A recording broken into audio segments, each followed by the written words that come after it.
Dito naman tayo sa isa. Bago tayo mag-isa, anuin muna natin ito. Paraanan sandali.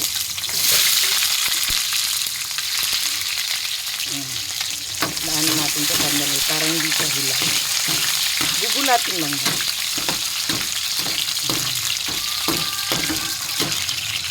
Ganyan lang.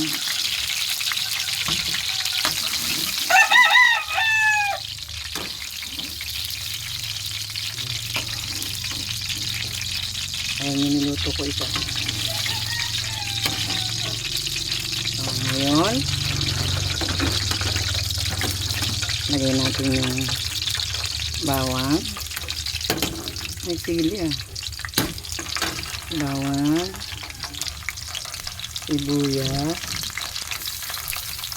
luya.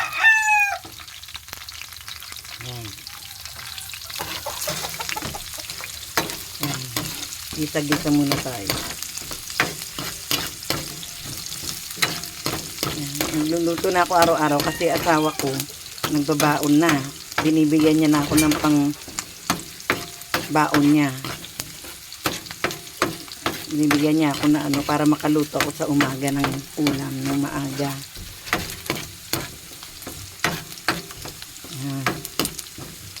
Yan guys. Tapos, ito yung minarinig kong baboy.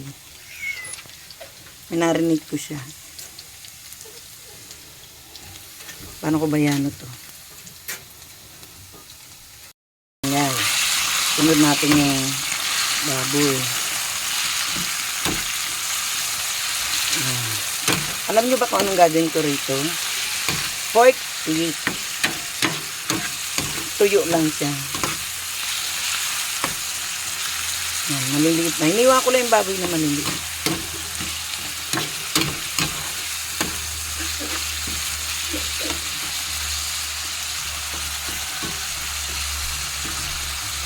Tapos lalagyan natin ng paminta, seasoning, tapos palalambutin. Okay guys? Ngayon guys, nilagyan ko siya ng water, diba? Para lumambot. Ngayon okay na yan. Tapos nyan, ilagay na yung pinirito natin kaninang ganyan. Tapos, lagyan ng kalamansi. Yan. Haluin. Haluin.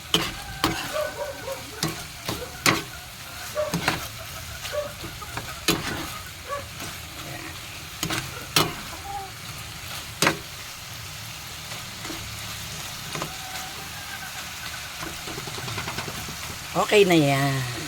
Diba guys? Okay ko na naman. Second. Bye.